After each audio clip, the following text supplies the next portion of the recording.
지난 시간에는 미혹하려는 다양한 어떤 그런 시도들 가운데 가장 먼저 경계해야 될 것이 뭐라고 우리가 생각을 했죠? 거짓 그리스도였습니다. 거짓 그리스도의 등장을 통해서 우리에게 미혹하는 어떤 그런 가장 처음 어떤 모습이 나타난다. 그 말씀을 나눴고, 오늘은 미혹의 또 다른 중요한 형태, 잘못된 종말론으로 이끌게 되는 성급한 해석입니다. 성급한 해석. 너무 막 앞서서 하나님의 뜻보다도 앞서서 성급하게 해석을 하시면 안 돼요. 내일은 이 성급함을 뛰어넘어서 어디까지 영향을 미치게 되는 것을 살펴볼 거냐면 끝이다. 라고 이제 오늘하고 내일하고는 오늘의 성급함에 좀 단어에 집중을 하시고, 내일은 끝이다라는 이런 영역에 대해서 좀 생각을 해보겠습니다. 오늘 성급함입니다.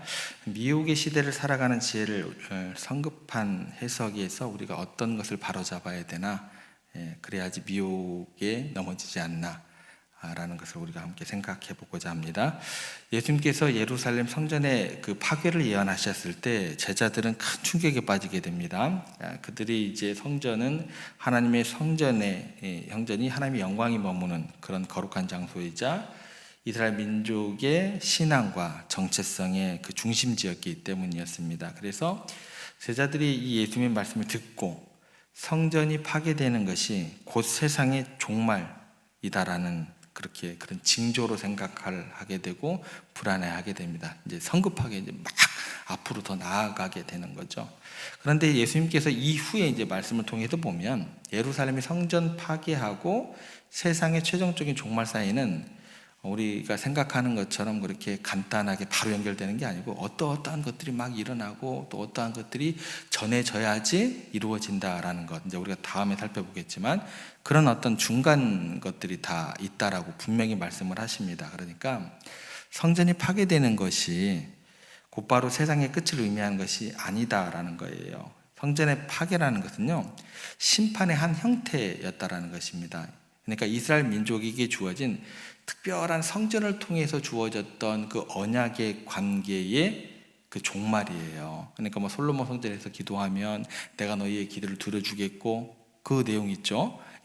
그런 어떤 이스라엘 민족들에게만 주어졌던 그 특별한 언약의 관계가 좀 더 다른 어떤 개념으로 확장되고 국한되었던 것이 더 넓어지고, 그러니까 이스라엘 백성들과 예루살렘 성전에 대한 어떤 그런 이야기의 심판의 개념으로서 거기에 대한 장소에 대한 그런 어떤 종말을 의미하는 사건으로 그렇게 예수님께서 이야기를 하셨다라는 것입니다. 그래서 실제적으로 이 예언은 주후 70년이죠. 지금부터 예약이 된 데부터 40년 후 주후 70년에 티투스 장군에 의해서 예루살렘 성전이 완전히 파괴되면서 역사적으로 성취가 되었습니다. 하지만 예수님께서 이야기하셨던 것처럼 성전 파괴 사건이 세상의 마지막 날, 역사의 종말을 의미하는 것이 아니라고 분명히 말씀하셨고, 지금 시대까지 역사는 이어져 오고 있다라는 것입니다. 그러니까 성전 파괴 이후에도 역사는 계속될 것이고, 이제 이후에 살펴볼 겁니다. 복음은 땅끝까지 전파될 것이고, 그 복음이 전파되고 난 다음에 마지막에 이르러야 비로소 주님의 재림과 함께 세상의 종말이 올 것이다 라고 이야기를 하고 계신다라는 거예요. 그러니까 몇 절은 안 돼요. 몇 절은 안 되는데 굉장히 많은 어떤 내용들이 연결되는데, 제자들은 뭐예요? 아이고야, 끝이다, 끝. 성급한 판단을 하게 된다라는 거. 이게 미혹에 넘어가는 또 두 번째 굉장히 중요한 지름길이 된다라는 것입니다. 여러분, 이처럼요, 성경은요 여러 가지 종말론적인 사건을 예언을 합니다. 그런데 각 사건은요 그 사건마다 의미가 있는 거예요. 그냥 무턱대고 아무런 어떤 의미도 없이 주어지는 사건은 없는 거예요. 뭐라고 해요? 우리가 보통 섭리가 있는 거예요. 의미가 있다라는 거예요. 그리고 그 시간적 배경을 가지고 있다라는 거예요. 시간에 특수한 그런 배경들이 다 맥락이 따라오더라는 거예요. 하나님께서 폭군이 아니에요. 그냥 아무런 어떤 느낌 없이 나 오늘 기분이 나빠. 이 섬 다 바다에 내가 침몰시킬 거야. 이게 아니에요.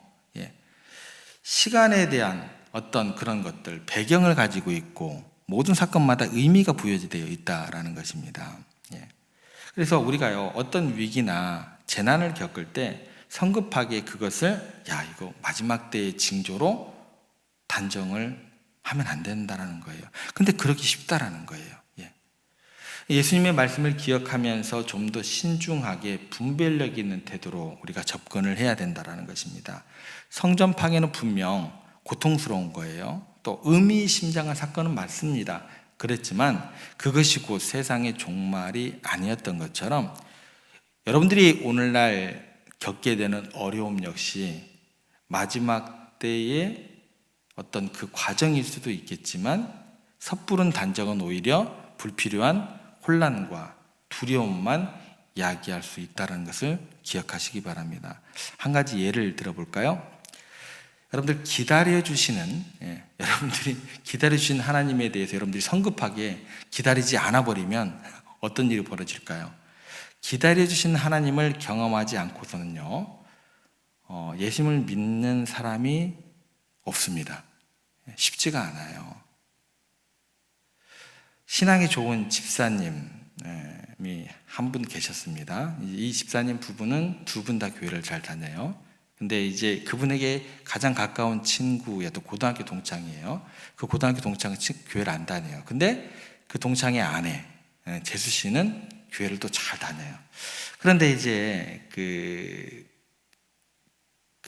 그분의 교회를 다니지 않는 그 동창이죠. 그 친구가 어느 날 고속도로에서 차를 몰고 가다가 갑자기 심장 쇼크가 온 거예요. 그래가지고 놀래가지고 갓길에다가 부랴부랴 차를 댄 후에 정신을 잃어버렸습니다. 근데 다행히 이제 지나가는 고속도로 순찰대에 발견이 돼가지고 다행히 목숨을 건졌어요. 그러자 그 부인이 절호의 기회를 잡은 거예요. 당신 이거 마지막 기회야. 그죠? 이 다음에는 오직 지옥만이 있을 뿐이야. 그죠? 그 전에 회개하라는 사인이야. 회개해야 돼. 이렇게 이야기를 한 거예요. 이제 놀란 거죠. 그죠? 덜컥 겁이 난 거예요. 아무런 예비 증상도 없고 건강에 있었는데 갑자기 심장 쑥고가 왔으니까 굉장히 심각해졌습니다. 그런데 아직 마음에는 교회를 가는 것까지는 부담스러운 거예요. 그냥 안 갔어요. 그리고 자기가 이제 고등학교 친구 집사님이 있다 그랬잖아요. 그 집사님, 이제 교회 잘 다니는 집사님 친구에게 물어본 겁니다. 그랬더니 내가 이렇게 아내가 이렇게 얘기를 하는데, 그 친구가 그런데 어떻게 얘기했을까요? 똑같이 얘기하는 거예요. 너 이번이 마지막 기회야. 너 그러니까 이제 제대로 이제 교회 나와. 그러니까 이제 이 두 부부는 굉장히 친하거든요. 부부 동반으로 항상 만나요. 그러니까 그 신앙을 잘 믿는 그 집사님 아내도 누구씨 꼭 이번에 마지막이에요. 이제 합세를 한 거예요. 합세를 해가지고 이야기를 하는 겁니다. 그래서 이제 이 세 사람이 이번 기회에 이제 쐐기를 박아야겠다. 목사님 모시고 부부 동반으로 식사를 하게 됩니다. 그래서 목사님이 이제 약속된 장소 갔더니 이미 심장마비를 경험했던 이 남자분은 초죽음이 된 거예요. 피고 하나에 부부 동반 3명이잖아요. 3명은 교회를 다니는 사람들이고 3명이 검사가 돼 있는 거예요. 교대로 그냥 집중 포화를 한 거예요. 지옥이야. 마지막이야. 그러니까 이제 목사님 딱 제가 가니까 이제 잔단한 줄거리를 설명을 하고, 목사님 이거 정말 이번이 마지막이죠? 이렇게 물어온 거죠. 근데 그때 목사님이 분위기를 완전히 그만 깨고 맙니다. 아니요. 아니요. 이제 3명이 이제 놀란 거죠. 아니 목사님 어떻게 그런 말씀을 하실 수가 있습니까? 목사님 이야기합니다. 사람은 한 번 가지고 깨우치는 사람이 없습니다. 여러 번 또 기회가 있습니다. 걱정하지 마십시오. 마음에 항복이 될 때까지 하나님이 기회를 주실 것입니다. 이번 그거 너무 죄책감 갖지 마시고, 이번엔 그저 우연히 있었던 일이고 사람이 갑자기 죽을 수도 있구나. 이번엔 여기까지만 합시다. 예. 하면서 그 세 사람의 계획을 아주 파토낸 적이 있었다고 합니다. 여러분, 다시 말씀드립니다. 기다려주시는 하나님을 경험하지 않고서는요, 사람이 그렇게 쉽게 항복을 하지 않아요. 예수님 그렇게 믿어지기가 쉽지 않다라는 거예요. 여러분, 잘못된 종말론요, 성급한 종말론, 우리 신앙과 삶에 있어서 심각한 악영향을 미치게 된다는 거예요. 잘못된 종말론은요, 사람들에게 근거가 없는 극단적인 두려움과 공포심을 조장을 해요. 그러면서 하나님을 향한 신뢰를 약화시켜요. 오늘을 살아가는 소중한 기쁨과 평안을 빼앗아가게 만들어요. 그러니까 제가 유튜브를 보면서 굉장히 안타까운 것은 뭐냐면 이게 교단을 가리지가 않더라고요. 꼭 이단만이 그런 게 아니에요. 제가 어느 일산의 모 교회도 우리 교단인데도 그래요. 뭐 금요 성령 집회다 해가지고, 성령님은 그런 성령님이 아니거든요. 여러분들, 그렇게 빼앗아 간다라는 거예요. 정상적인 신앙생활과 건강한 사회생활을 마비시키고 끊임없는 불안감과 염려 속에 살아가게 만들게 된다라는 거예요. 시한부 종말론에 빠진 사람들은요, 다가올 종말에 대한 잘못된 믿음 때문에 가정을 팽개치고 직장도 포기하고 학업도 중단하고 세상과의 관계도 끊고 극단적인 공동체 생활을 강요당하거나 심지어요, 또 폭력적이에요. 사회적으로 무리를 일으키는 어리석은 행동을 하도록 미혹이 된다라는 거예요. 결국 개인의 삶뿐만 아니라 주변 사람들께까지 깊은 상처와 고통으로 다가가게 되더라는 것입니다. 더욱 심각한 것은 뭐냐면 잘못된 종말론, 성급한 해석을 통한 잘못된 종말론을 주장하는 집단들이 사회적으로 무리를 일으키고 그들의 말이 이루어지지 않을 때, 예언이 빗나가게 될 때요, 결국 교회 전체와 기독교 신앙에 대한 불신과 조롱이 꼭 뒤따라오게 된다는 거예요. 그러니까 목사님들이요, 정말 깨어 있어야 돼요. 그냥 이전에 목사님들이 그냥 느낌대로 설교했던 거 가지고 그냥 그렇게 하면 안 돼요. 꼭 결과가 따라온다니까요. 불신과 조롱. 이 시대가 어떤 시대인데요? 정보가 넘치는 시대고 과학이 하나님의 은혜 안에서 얼마나 발달하면서 그렇게 그런 시대로 다가가고 있는데, 하나님께서 그렇게 빨리 역사를 그렇게 은혜롭게 우리에게 복 가운데, 은혜 가운데 이끌어가고 계시는데, 신앙인이 더욱더 거기에 발맞춰서 얼마나 더욱더 노력해야 되고, 더욱더 또 그 하나님에 대해서 새롭게 정의되는 하나님에 대해서 기쁜 소식에 대해서 전해야 되는데요, 이렇게 불신과 조롱으로 따라오게 된다는 것입니다. 그래서 힘들게 쌓아온 복음에 대한 신뢰가 무너뜨려지게 되고, 또 세상 사람들에게 복음을 전해야 할 우리의 거룩한 책임을 방해하는 결과로 다가오게 되더라는 것입니다. 이러한 불안적인 이미지 때문에 진정으로 복음을 갈망하는 많은 사람들이 잘못된 종말론을 접하고 실망해서 영원히 생명의 길로 나아오지 못하게 되는 안타까운 결과를 초래하게 된다라는 거예요. 여러분, 우리가 늘 깨어 있어서 시대의 징조를 분별해야 하는 것은 맞지만 섣부른 판단에 의존해서 미래를 우리가 하나님보다 앞서가서 단정하면 안 된다라는 것입니다. 그래서 마태복음 24장 36절에 보면 이런 말씀이 나옵니다. 그러나 그 날과 그 때는 아무도 모르나니 하늘의 천사들도, 그 다음에 누구가 나오냐면 아들도 모르고 오직 아버지만 아시느니라. 누구도 몰라요? 누구도 몰라요? 예수님도 몰라요.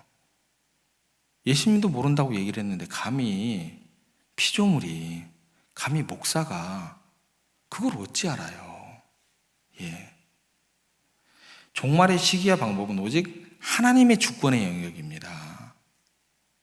우리가 해야 될 진정한 노력은 뭐냐면 특정한 날짜를 막 계산을 하고 종말의 징조를 쫓는 것이 아니고 거기에 매몰되는 것이 아니라 오늘 우리에게 주어진 소중한 하루를 하나님의 자녀로서 거룩하고 성실하게 하나님을 기뻐하는 삶을 살아가면 되는 거예요. 그러면서 여러분들은 어떻게 해야 돼요? 행복하시면 되는 거예요. 예. 우리 삶의 자리에서 그렇게 충실히 하나님께서 주신 사명 감당하고 복음을 전하면서 주님께서 언제 오시든지 그렇게 깨끗한 신앙을 가지고 성숙된 인격으로 기쁨으로 그분을 맞이할 수 있도록 항상 등불을 들고 있으면 되는 거예요. 이게 우리 성도들이 가져야 할 균형 잡힌 건강하고 성경적인 종말론적 신앙의 아름다운 자세가 되는 것입니다. 등불을 켜고 있어야죠. 켜져 있는 등불을 꺼버리면 어떻게 해요? 복음이 기쁜 소식인데 그 복음을 굉장히 뭐라 그럴까요? 억압적인 하나님으로 또 막 세상에 폭압적인 하나님으로 그렇게 등불을 끄면서 전달하면 어떻게 하겠다는 겁니까? 등불을 켜고 있으라는 거잖아요. 등불을 켜고 따뜻하고 밝고 기쁘고 행복하고 지금 이 고난이 끝이 아니고 더욱더 회복되는 하나님의 나라가 도래할 것이고 눈물이 닦여질 것이고 그런 것들이죠. 여러분, 성급한 해석이 가져올 수 있는 심각한 영적 폐해를 우리가 좀 깨달았으면 좋겠습니다. 우리가 가져야 될 올바른 종말론적 세계관을 우리가 함께 생각해 봤습니다. 미혹의 어두운 그림자가 더욱 짙게 드리워져 있는 이 시대를 살아가는 우리에게 하나님의 그 강력한 방패이자 등불은 말씀, 성경임을 꼭 기억하시기 바랍니다. 매일 말씀을 가까이 하시고 하나님의 말씀을 삶의 기준으로 중심을 잡으시기를 바랍니다. 그리고 건전한 공동체 안에 머물러 있으셔야 돼요. 어느 한쪽으로 치우쳐 있으시면 안 돼요. 중심을 잡는 우리 세종교회가 돼야 된다는 거예요. 그래서 그 공동체 안에서 혼자 신앙생활해도 안 돼요.